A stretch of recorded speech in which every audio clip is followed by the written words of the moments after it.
Aku masuk Islam karena jasa Alkitab. Alkitablah yang menuntun aku untuk masuk Islam. Aku masuk Islam agar supaya saya bisa menjadi pengikut Yesus yang setia. Kenapa? Yesus itulah Nabi Isa bagi kita semua juga, orang umat Islam. Barangkali dari sekian banyak bacaan saya menemukan banyak sekali ternyata ayat-ayat di dalam Alkitab yang membuat saya merasa yakin, bangga. Bahkan saya bangga dan yakin dengan keislaman saya. Saat ini saya telah menjadi pengikut Yesus yang setia. Saya adalah orang Islam yang Alkitabiah. Maksudnya begini, apa yang ternyata setelah saya kaji Alkitab, ternyata seluruh ajaran Nabi Isa di dalam Alkitab, kita umat Islam yang menjalankannya. Baik dalam perjanjian lama maupun perjanjian baru. Barangkali saya bisa berikan contoh. Menurut Imamat 11 ayat 7, babi itu haram. Kami umat Islam mengharamkan babi. Mengikutkan Alkitab. Menurut Kejadian 17 ya, kalau kita baca dari ayat 1 sampai 14, jelas sekali khitan itu wajib. Bahkan siapa yang tidak dikhitan itu ancamannya hukuman mati. Anak yang berumur 8 tahun harus disunat, harus dikerap kulit katanya. Begitu Ishak lahir 8 hari dikhitan.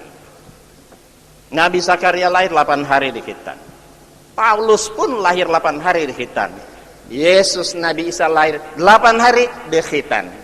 Kita umat Islam justru yang mengamalkan khitan Nabi Isa. Kemudian saya menemukan juga tentang bagaimana ajaran keesaan Tuhan di dalam Alkitab, seperti Ulangan 6 ayat 4 ya. Banyak di Yesaya 45 ayat 5 6, banyak sekali saya menemukan bahwa Tuhan itu esa. Ternyata kami umat Islam yang mengesahkan Tuhan. Sementara ketika saya beragama Kristen dulu, babi saya makan, sunat enggak, Tuhan Yesus saya anggap Tuhan. Begitu juga nanti bagaimana ketika Nabi Isa mati. Nabi Isa mati itu dikafani, enggak pakai peti, dikuburin. Insya Allah saya yakin semua umat Islam kalau mati dikafani, enggak pakai peti, dikuburin. Bagaimana? Benar enggak? Insya Allah saya kalau mati, matinya seperti mati Nabi Isa, matinya seperti Yesus. Saya mengikuti matinya Yesus, insya Allah. Sementara ketika dalam agama Kristen dulu saya menyaksikan semua orang Kristen namanya mati itu pakai peti, pakai jas, pakai sepatu, didandanin bagaikan pengantin. Itu yang saya tahu.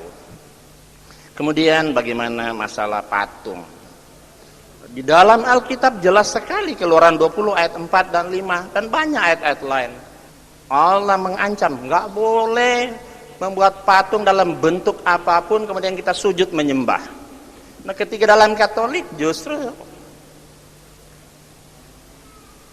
penuh dengan patung. Setiap masuk gereja, apalagi ada pengakuan dosa, kita harus sujud depan patung, berdoa minta ampun di depan patung Yesus atau Bunda Maria. Di dalam Islam ternyata di Alkitab melarang patung. Ya, kami umat Islam justru sangat dilarang. Jangankan menyembah, membuat patung aja nggak boleh gitu. Kemudian tentang arah sholat. Selama beragama Kristen saya sholat ya, kita sholat menghadap kemana? Ternyata di Alkitab dituntun namanya sholat itu harus menghadap kiblat, harus menghadap Baitullah, Betel ke dalam Alkitab. Kita bisa lihat di Mazmur 5 ayat 8, Mazmur 38 ayat 2. Salat sujud menyembah Allah harus menghadap ke Betel. Kalau kita Baitullah, Ka'batullah. Kita umat Islam juga yang menjalankan. Tentang kerasulan, saya menemukan di dalam Alkitab kerasulan Nabi Isa. Bahwa Nabi Isa itu diutus sebagai rasul untuk Bani Israel saja. Di dalam Alkitab ternyata ada. Di dalam Matius 10 ayat 5 dan 6, Matius 15 ayat 24, Kisah Rasul 13 ayat 23, dan masih banyak lain disebutkan bahwa bahkan Yesus mengaku bahwa dia ada rasul untuk Bani Israel saja. Nah, kami umat Islam menjadikan Yesus sebagai rasul untuk Bani Israel sesuai apa yang tertulis dalam Alkitab. Kemudian ada lagi di dalam Alkitab sebenarnya ada ajaran insya Allah. Tapi umat Kristen saya lihat dimanapun menjamin pasti, asal percaya kepada Yesus pasti masuk surga. Saya katakan, oh enggak bisa.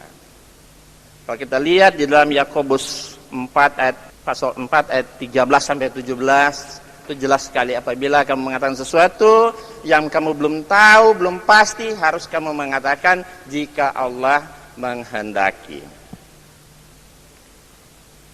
Ketika Nabi Isa dicoba oleh iblis, dibawa ke satu lereng gunung yang tinggi, apa kata Nabi Isa itu Yesus? Lihatlah, kerajaan dunia ini akan aku berikan kepadamu jika engkau mau sujud menyembah kepadaku. Apa kata Nabi Isa?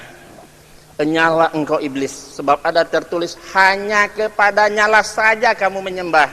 Nah, kami orang Islam menyembah hanya kepada Isa, hanya kepada Tuhan, hanya kepada Allah yang disembah oleh Yesus. Tapi selama beragama Kristen, justru saya menjadikan Yesus sebagai Tuhan yang harus saya sembah. Jadi yang mengikuti Nabi Isa, yaitu kami juga umat Islam. Di dalam Yohanes 17 ayat 3, itu jelas sekali Yesus berkata, inilah hidup yang kekal yaitu mereka mengenal engkau satu-satunya Allah yang benar, dan Yesus Kristus yang engkau utus. Yesus mengaku dengan jujur dan polos bahwa satu-satunya yang benar itu Allah Subhanahu wa taala, dan dia hanya seorang utusan. Sementara ketika aku beragama Kristen dulu, aku menjadikan Tuhan itu Trinitas, bahkan Yesus itu aku sembah sebagai Tuhan. Padahal di Alkitab Yesus mengaku dengan jujur dan polos satu-satunya benar hanya Allah, dan dia hanya seorang utusan. Mohon maaf sudah habis waktu. Ya, barangkali karena waktunya sebenarnya masih banyak, waktunya sangat sedikit. Ya, saya cukupkan saja sampai sekian. Dan perlu Bapak dan catat bahwa saat ini aku telah menjadi pengikut Yesus yang setia, pengikut Nabi Isa yang setia. Kenapa? Karena Nabi Nabi Muhammad adalah yang meneruskan seluruh ajaran Nabi Isa gitu.